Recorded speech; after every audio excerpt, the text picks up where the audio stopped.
My dad called me 37 times in a single day, despite the restraining order, but I ignored every call. I was too busy playing FIFA with my mom on the old Xbox she gifted me a decade ago.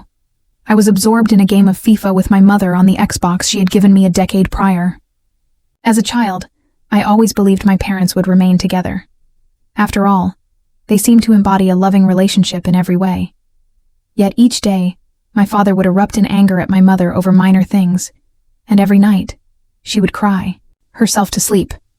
It wasn't until I was 8 that I recognized this was not typical. My mother revealed that she and my father were getting a divorce. At the time, I thought it was rather exciting, as my only understanding was that their arguments would cease. I envisioned 2 birthdays and 2 Christmases. The first year was truly wonderful. My mother bought me an Xbox One, and I was thrilled to see her smile for the first time in a long while.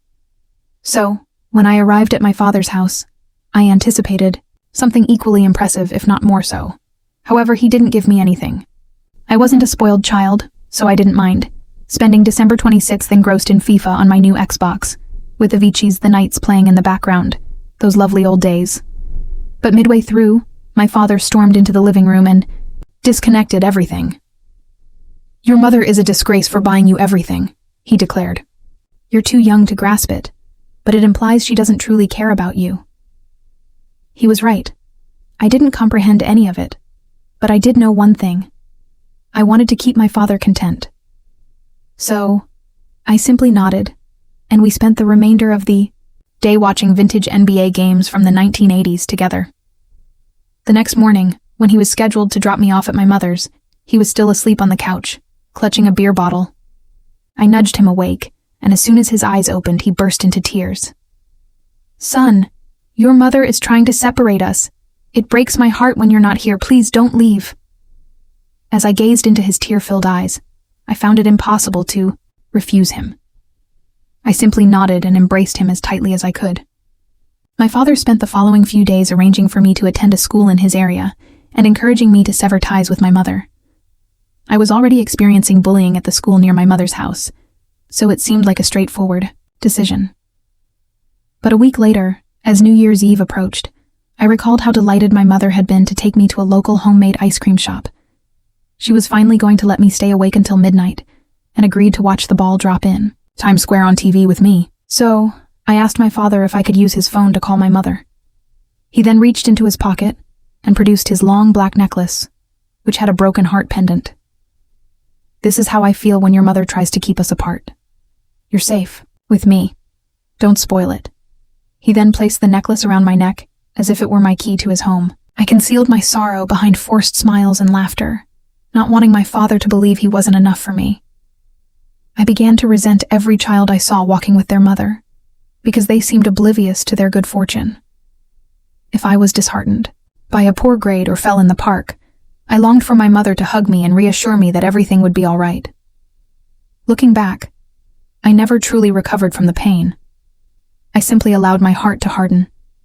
Every Christmas, I would plead with my father to let me spend the day with my mother, but he would tell me she had already found a new man and had forgotten about me. When I looked her up on Facebook, I discovered her profile picture included her and another man, so I started believing everything my father said, that Mom had abandoned us without a second thought. By the age of 16, I had experienced nearly 8 unsuccessful relationships and couldn't maintain a connection for more than a year. My father had taught me to believe that all women were deceitful, and it was always better to leave before they left you. Meanwhile, men could not be trusted because they all wished to exploit you. Fortunately, my father was involved in a car accident a few months later. He was completely unharmed and received a substantial insurance settlement. I was so taken aback that I felt compelled to contact an adult, who happened to be my mother. I called her from a brand new number, one I had never used before. "Is this Eric?" she exclaimed before I could respond. That's when I realized my father had lied. "Yes," I said cautiously and quietly. She requested that I send her the address where I was.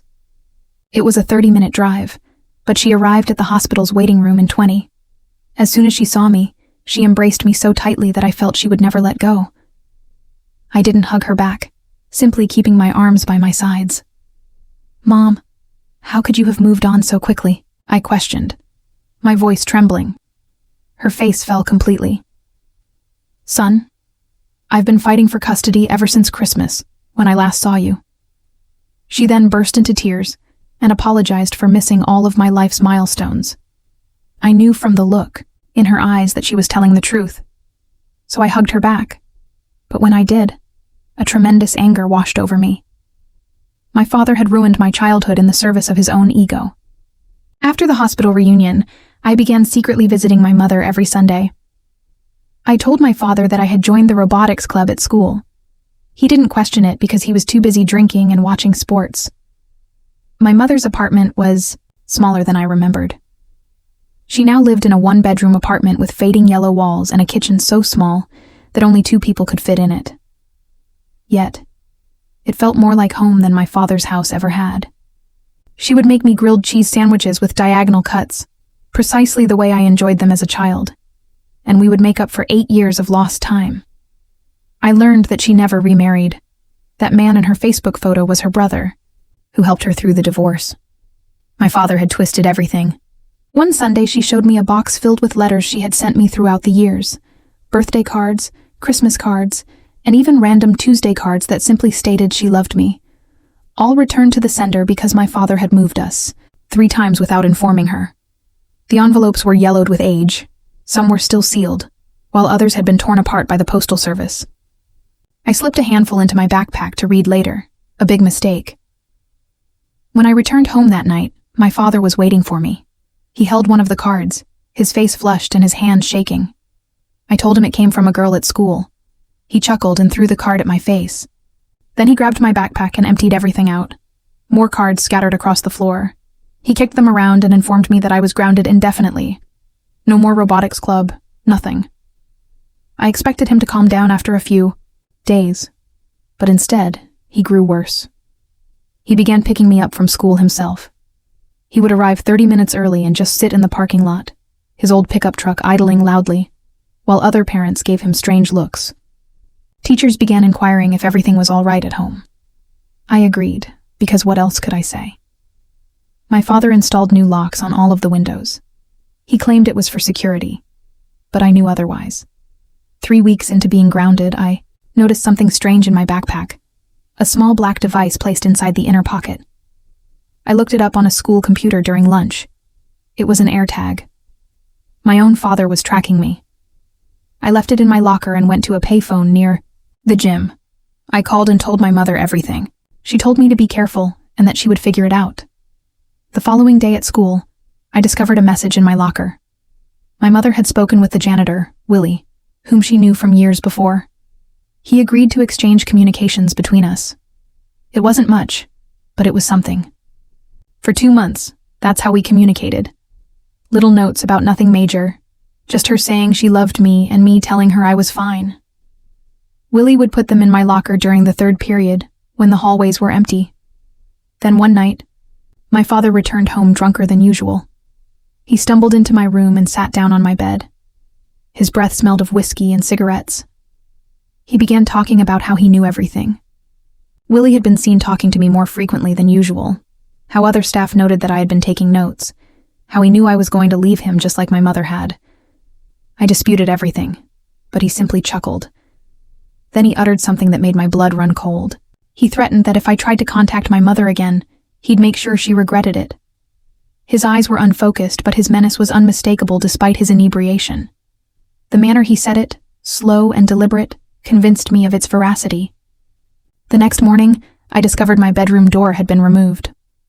Only the hinges were still there, with small brass fixtures protruding from the frame like broken fangs. My father was in the kitchen preparing eggs as if nothing had occurred, humming an old country tune beneath his breath. The fragrance of bacon grease permeated the house. He told me that privacy was a privilege I hadn't earned. His tone was nonchalant, as if he were discussing the weather. I ate my breakfast quietly, the eggs tasting bland in my mouth, and counted down the days until I turned 18. Only 2 more years, 730 days, plus or minus.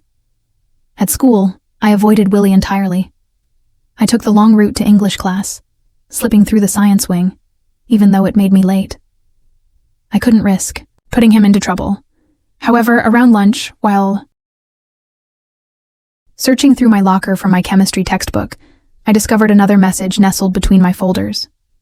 This time, it was not from my mother. Willie had written it on school letterhead. He claimed my father had called the school and accused him of inappropriate interaction with pupils. The principal had issued him a warning. Willie apologized, but he couldn't assist anymore. His handwriting was wobbly, as if he had been frightened while writing it. I crumpled the paper and threw it away, seeing it disappear into the garbage bin near the water fountain. That afternoon, my father was waiting in the parking lot as usual, his truck idling in the same position he normally parked. But this time, he was not alone. My chemistry instructor, Mr. David, was leaning against the truck talking to him. They both nodded and appeared serious, their heads bent together like conspirators. Mr. David was gesturing with his hands, and my father kept stroking his shoulder in that fake pleasant manner he had. When I got inside the truck, my father said nothing. The radio played static. However, Mr. David continued to monitor me in chemistry the next day. He walked by my desk, more than usual, his feet slow and deliberate. He'd ask if I was all right, his voice filled with feigned concern.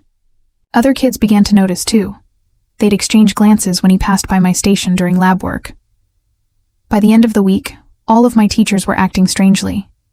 They'd take me aside after class to check in, their features set in attitudes of practiced sympathy. They'd ask leading inquiries about my home life.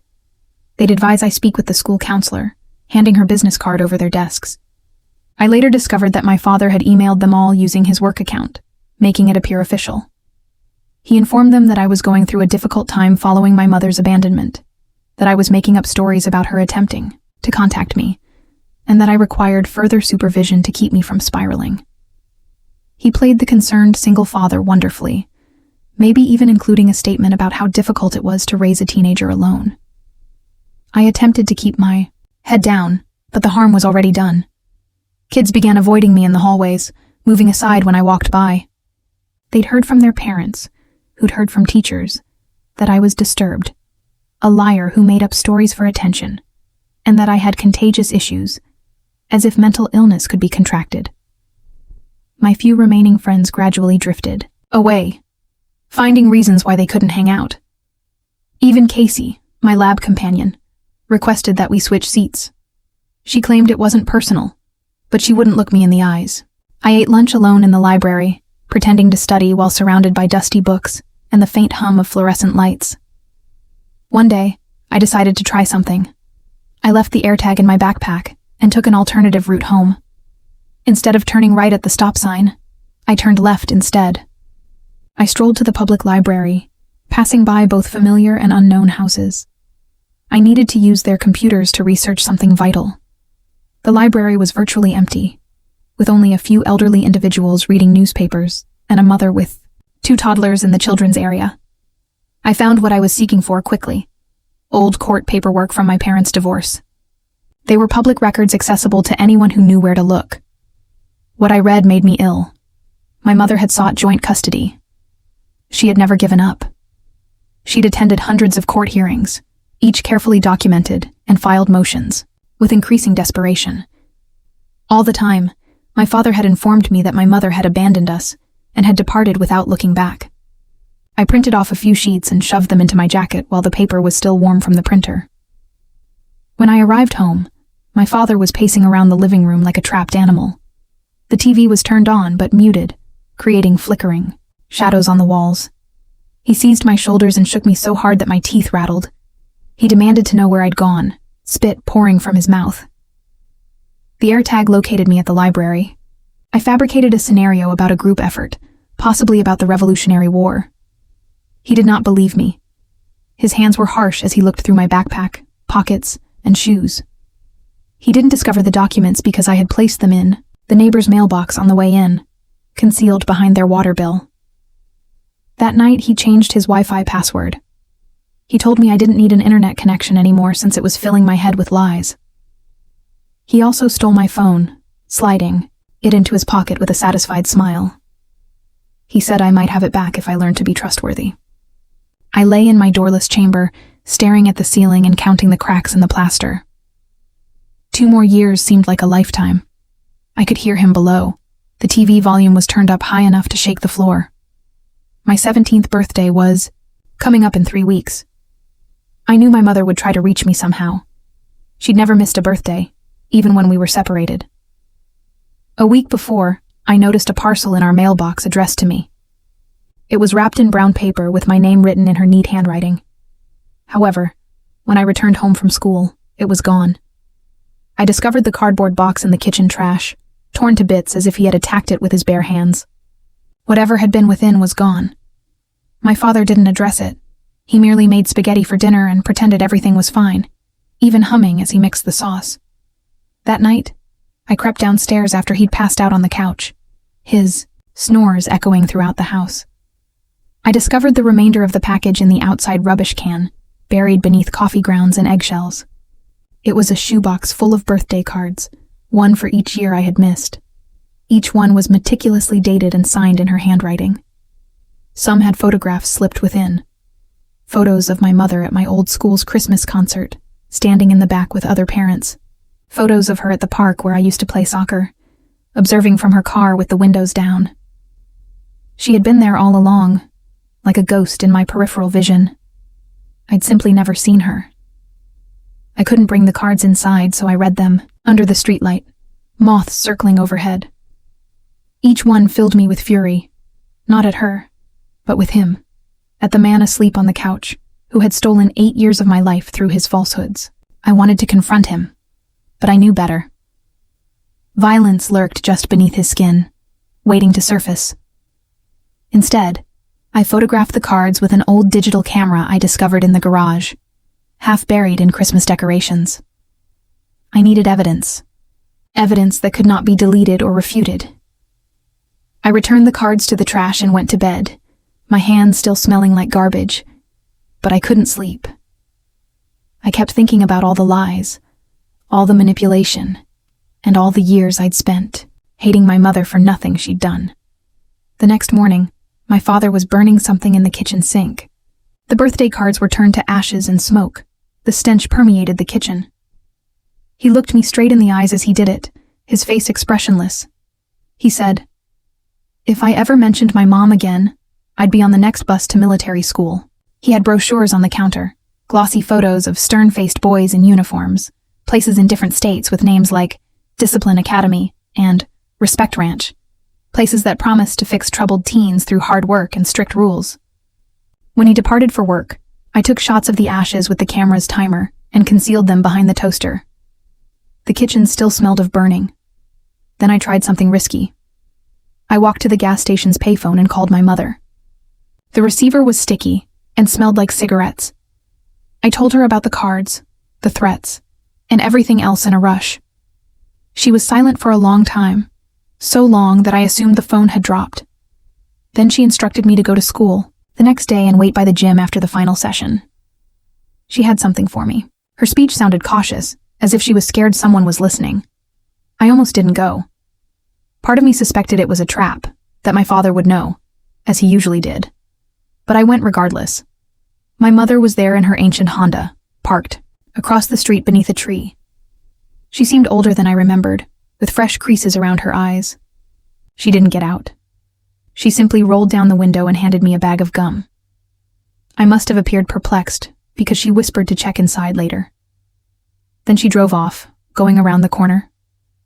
Inside the gum wrapper was a tiny, easy-to-hide, black plastic flash drive, barely bigger than my thumb.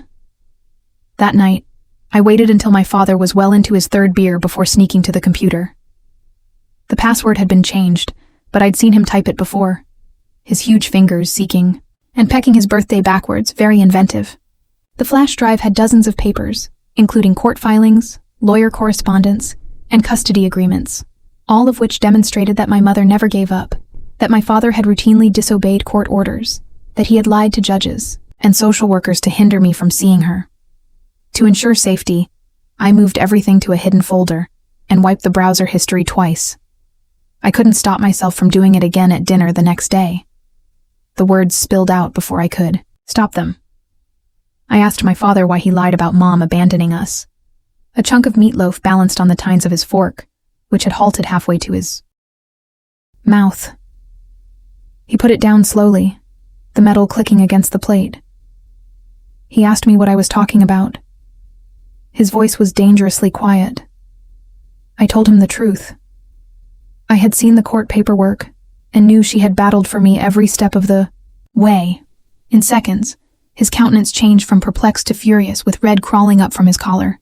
He jumped up so quickly that his chair fell backward, knocking against the wall. He demanded to know how I had witnessed anything. His hands tightened into fists. He tore through my room, hunting for evidence. I pulled everything out of my closet, hangers clattering to the floor. I emptied my drawers, leaving underwear and socks all over the place. I ripped posters from the walls, leaving ripped corners under the tape. He found the flash drive taped inside an old shoe with a hole in the toe. He held it up with a proud expression on his face. Then he broke it in half with his bare hands. Plastic shards struck my chest as they were thrown at me. He told me to pack my belongings. I said I was done. He claimed I could live on the streets for all he cared. He said that my mother had turned me against him, precisely as he predicted. She would, poisoning my mind from a distance. I packed what I could fit into my school backpack. Clothes, a digital camera wrapped in a t-shirt, and a notebook in which I had meticulously documented everything. He stared from the doorway, drinking directly from a whiskey bottle, the amber, liquid splashing. When I attempted to escape, he blocked the door with his body. He changed his mind, said I couldn't leave since I was his son and would stay till I was 18. Then he could wash his hands legally. He pushed me back inside, hard enough to bruise, and closed the door from the outside. I heard the deadbolt click in place. I spent 3 days trapped in my room. He would slip food under the door twice a day, generally sandwiches and water bottles, allowing me to leave only for restroom breaks while standing watch in the hallway. I missed school. On day 4, the school called.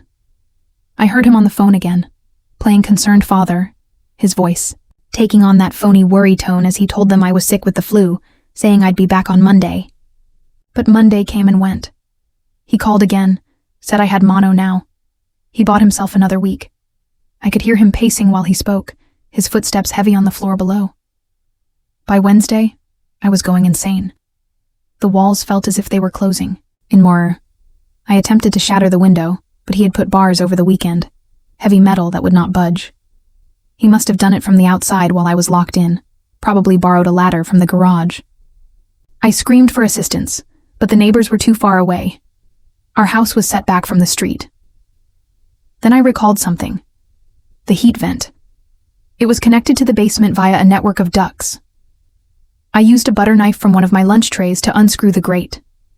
It took hours, but I finally opened it, my fingers aching from the effort. The area was small, but I was thin from years of stress and skipping meals.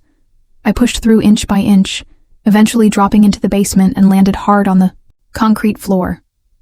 I took my secret notebook and camera from beneath the water heater and climbed out through the basement window. The lock had been broken for several years. It was 2 a.m, and the neighborhood was dark and silent. I dashed to my friend Michael's house, 6 streets away, my feet pounding on the pavement. His mother answered the door in her bathrobe, her face furrowed from sleep. She gave me one look and allowed me in without question. I slept on their couch and told them everything the following morning over bowls of cereal. Michael's mom contacted my mother. She arrived within an hour, still wearing her work clothes. We visited the police station jointly. The building smelled of burnt coffee and disinfectant. I showed them the images and the notebook filled with dates and situations that I had chronicled over months. They stated that there was little they could do without causing physical injury. He was still my legal guardian. I would have to return unless I could establish mistreatment. I wanted to shout, "Wasn't it abuse to lock me up? Isn't lying for 8 years abusive?" But they simply shrugged and shuffled papers, saying family court was complicated. They said it was a civil matter. My mother drove me back to my father's place in silence. She waited in the car as I went inside, the motor running. He was passed out on the couch again, with empty bottles scattered across the coffee table. I packed more clothing and left a note explaining that I was staying with a friend, that I would be at school, and that he could find me there if he needed me. It was a falsehood, but it saved me time. I spent the next week alternating between Michael's house and 2 other classmates' homes, both of which had sympathetic parents. Their parents were nice but worried. They wanted to avoid trouble. They had heard stories about my father's fury. My father began showing up at school every day. He'd wait by my classes, leaning against lockers, then accompany me to lunch and sit at an adjacent table. Teachers objected, so the principal had to ban him from campus. That made him angry. He began calling the school board, leaving lengthy voicemails, claiming that my mother was manipulating me and that she was mentally unstable. He even falsified some documents from a psychotherapist using letterhead he obtained during a routine appointment months before. He'd kept it in his filing cabinet, most likely in preparation for something like this. He practiced copying authentic documents and using phony signatures to make it appear legitimate. The school believed it. They summoned me to the office and informed me that I could not attend until they completed a welfare check. They were concerned about responsibility, the secretary explained, not meeting my gaze. I said I'd return after everything was resolved, but we all understood it could take weeks or months. At 17, I was virtually homeless, sleeping on couches that smelled like other people's lives, working part-time at a pizza shop to purchase food, and my hands were constantly smelling, like dough and garlic. My mother tried to help, but her hands were legally constrained. We needed real proof. So I began taping everything. I used my pizza money to buy a little voice recorder, which cost $20 and took a week to save. Every time my father contacted me, I taped it. Every threat, lie, and drunken rant about how he owned me and that I was his property until I reached 18. He found me one night at the laundromat where I was doing my laundry. The fluorescent lights hummed overhead. He grasped my arm firmly enough to cause bruises, his fingers pressing in. I was told that I would be returning home whether I liked it or not. The owner, an elderly woman named Marilyn, with silver hair and a tight bun, witnessed everything. She threatened to contact the police, holding her phone as a weapon. My father let go, but vowed he would return. Marilyn allowed me to sleep in the back room that night, on a cot she kept for emergencies. She mentioned that she had a son my age. She said she couldn't see treating him like that. She made me tea and listened as I spoke. My former English teacher, Miss Grace, spotted me at the pizza business during my shift the next day. She had learned about my circumstances from instructor chatter in the break room. She offered me a spare room. She claimed she knew it was against the rules, but didn't care. That night, I moved in with only my one backpack full of belongings. I finally had a safe place to sleep, with a door that closed from the inside and a restroom that I didn't have to share with strangers. It felt like a luxury after weeks of unpredictability. My father found out within a week. Someone had seen me leave her home. He arrived at the school board meeting with a full presentation on his laptop, including photos of Ms. Grace's residence taken from the street, charges of illicit relationships, and his voice shaking with phony fury, claims that my mother paid her to house a runaway. Ms. Grace was suspended while the board conducted an inquiry. She had to kick me out or risk losing her job. I understand, but it still hurts. Another person was reprimanded for attempting to assist me. She cried when she told me, apologizing repeatedly. I returned to couch surfing, but this time I was smarter. I stayed with kids whose parents worked night shifts, kids whose homes had back doors and basement windows, and kids who knew what it was like to have dysfunctional families. I continued to attend school despite the fact that I was not formally enrolled. The benefit check was taking a long time, mired in bureaucratic red tape. The majority of teachers were aware of my condition and chose to ignore it. They would mark me as present without adding me to the official roster. Some, even, had extra handouts on their desks for me to take. 2 months before my 18th birthday, everything came to a head. My father had been drinking more than usual. He'd lost his job because he'd missed too many days and showed up drunk too often. He blamed me, saying I had ruined his life through my rebellion. He began chasing me more actively, following me to work in his truck and sitting outside residences where he assumed I was staying, engine idling, leaving increasingly bizarre voicemails, sometimes 20 in a single night. He was waiting in the parking lot of the pizza business one night after it had closed. The streetlight was broken, casting shadows over everything. He was as intoxicated as I had ever seen him. He could barely stand and swayed like a branch in the wind. However, he managed to corner me against my car, his breath hot and nasty. He started yelling about respect, family, and how I owed him everything, how he raised me alone. What a sacrifice he had made. Stephen, the janitor, heard the disturbance from inside. He wielded his mop as a weapon, raising its wooden handle. I told my father to back off or he'd call the police. My father swung at him but missed. His initial contact with air resulted in him falling flat on his face in the parking lot, gravel embedded in his palms. Stephen assisted me in getting him into my car, and the two of us struggled with his dead weight. He suggested I take him to the hospital, but I had a better idea.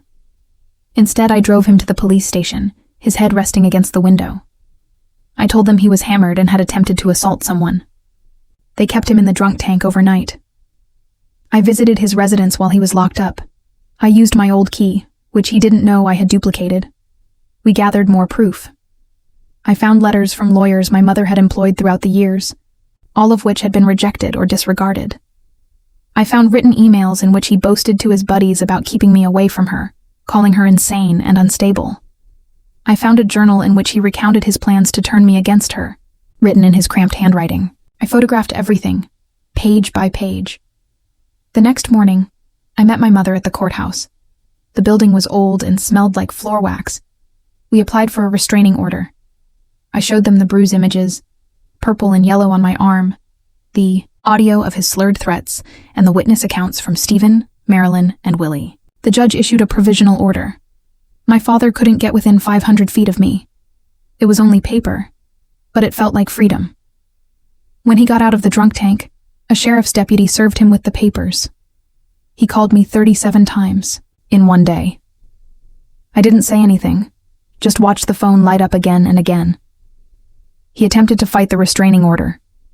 He arrived in court dressed in his best suit, which he had worn to church on Easter. He played the victim, said, I was a difficult child who had been brainwashed by my mother, but then my mother's lawyer played the recordings. The judge overheard him threaten me. I heard him admit to lying about my mother. I overheard him say he would rather see me dead than with her. The provisional order became permanent. He had to give up his pistols to the sheriff. He had to take anger control classes. He had to remain away or face jail time. My 18th birthday eventually arrived on a Tuesday. I awoke in Miss Grace's spare room. She'd allowed me back in after the investigation cleared her.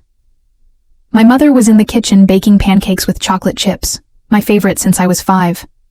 The aroma permeated the small dwelling.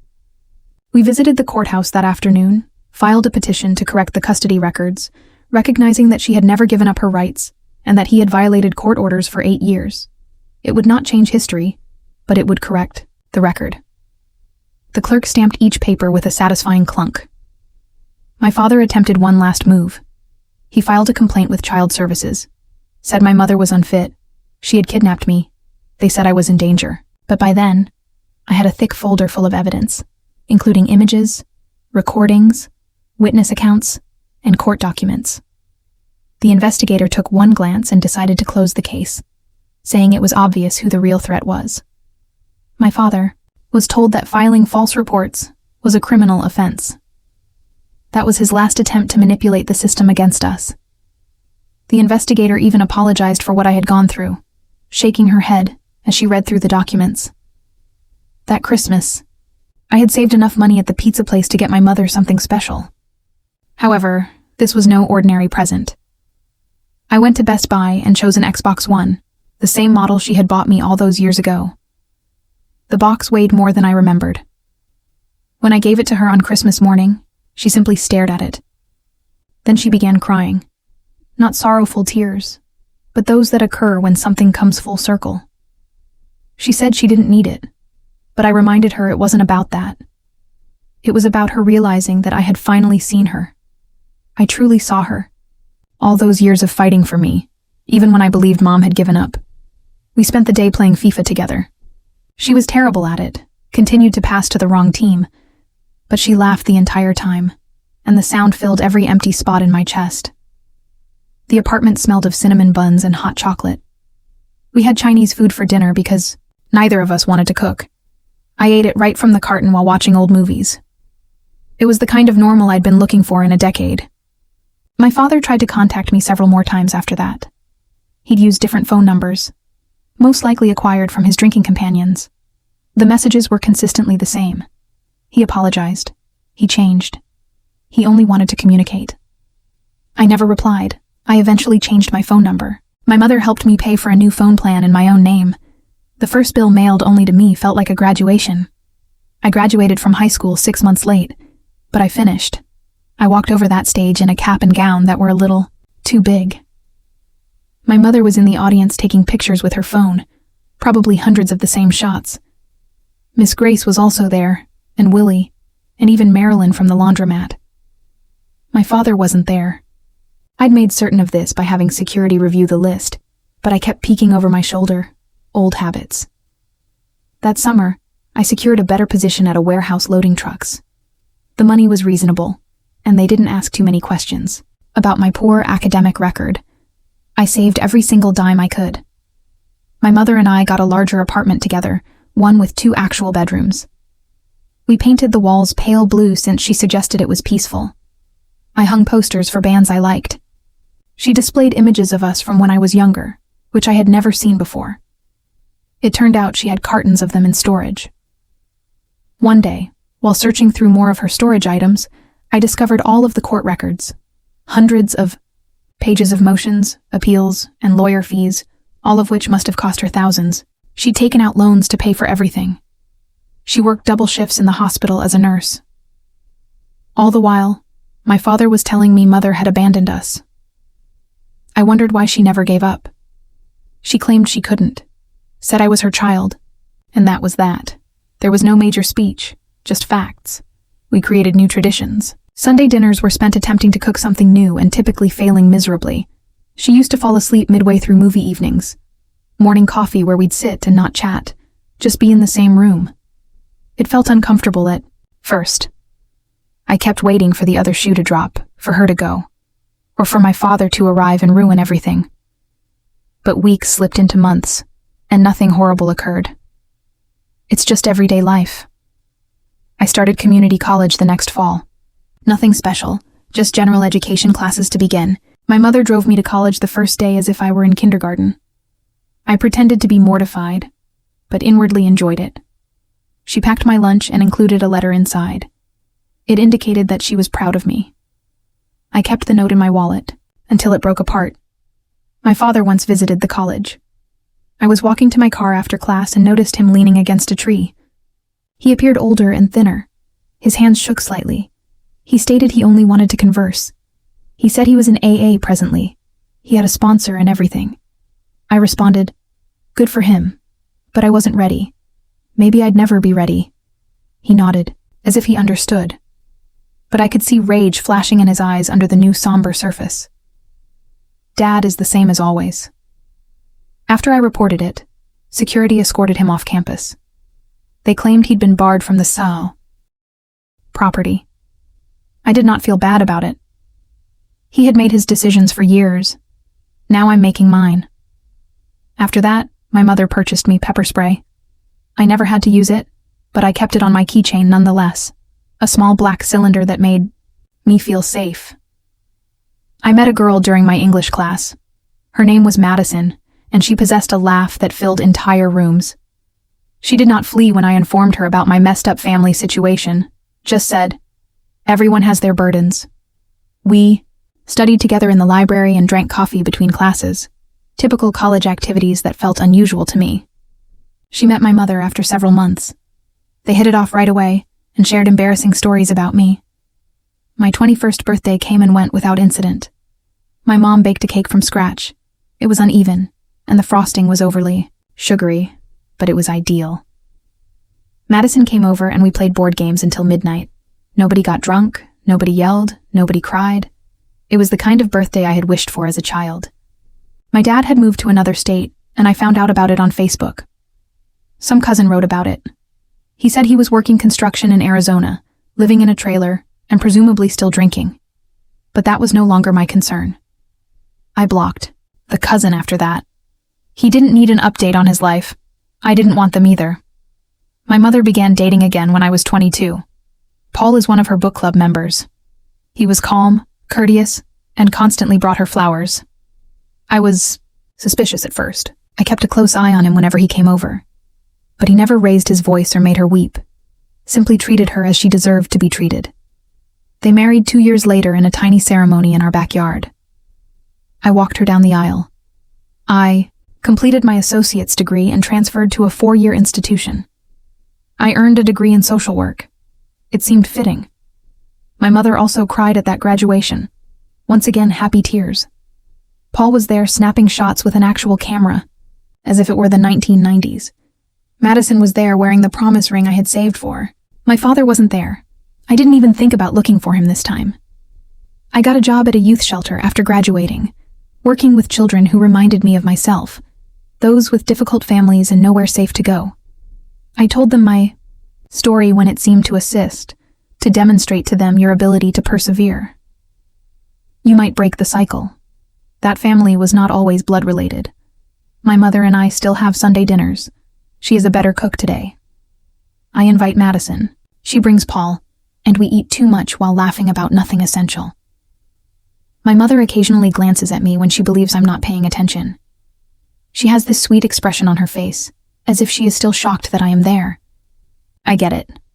Sometimes I'm astounded too. Last week I was cleaning out my closet and came across an old black necklace with the broken heart that my father had given me. I'd kept it for years. Years buried in a box of old school supplies. I lifted it up to the light, recalling how heavy it felt around my neck, how it identified me as his. I put it in the trash without ceremony. I did not feel furious or depressed, just finished. My mother called while I was taking out the trash. She said she loved me. She said it randomly, as she does occasionally, as if she was making up for the years she couldn't. I told her I loved her too. I meant it. The garbage truck arrived and took that necklace along with the rest of the debris. Good riddance. However, I still have the images, which serve as evidence. I keep them in a filing cabinet at my apartment. Madison questioned why once. I informed her that it was proof that it actually happened, that I hadn't imagined everything, that I made it through it. She stated I didn't need proof. I was the proof, living, breathing, and establishing a life. She was correct, but I retained the files nonetheless. Sometimes I wonder what would have happened if I hadn't contacted my mother that day from the hospital, if I had believed my father's falsehoods forever, if I were him, angry, domineering, and alone. But that is not what happened. What transpired was messier, harder, but ultimately better. I got my mother back. I got myself back. I created a life worth living. My father wrote me a letter last month, our first contact in years. His handwriting was shaky. He claimed he was unwell, liver issues. He wanted to make amends before it was too late. I read it twice before filing it in the cupboard with the rest. Maybe someday I will react. Perhaps I won't. Right now, I am focused on my life, the family I picked, and the future I am creating. The thing about growing up with lies is that once you see the truth, you can't unsee it. But you get to choose what to do with it. You can let it make you bitter or better. I selected wisely. It wasn't easy or clean, but it was mine, and that was enough. My mom still has the Xbox. She occasionally plays it when I visit, still poor at FIFA but improving. We chuckle about how a gaming system became a symbol for us. How can something so basic mean so much? But that's how things go sometimes. The great events are hidden in the tiny ones. You only need to be paying attention. So that's my story. A child with a troubled father returns to his mother, establishes a life, and learns to trust again. Not quite Netflix stuff, but it is mine. And for what it's worth, if you're reading this and experiencing a similar situation, know that things will get better. Perhaps not perfect, but better.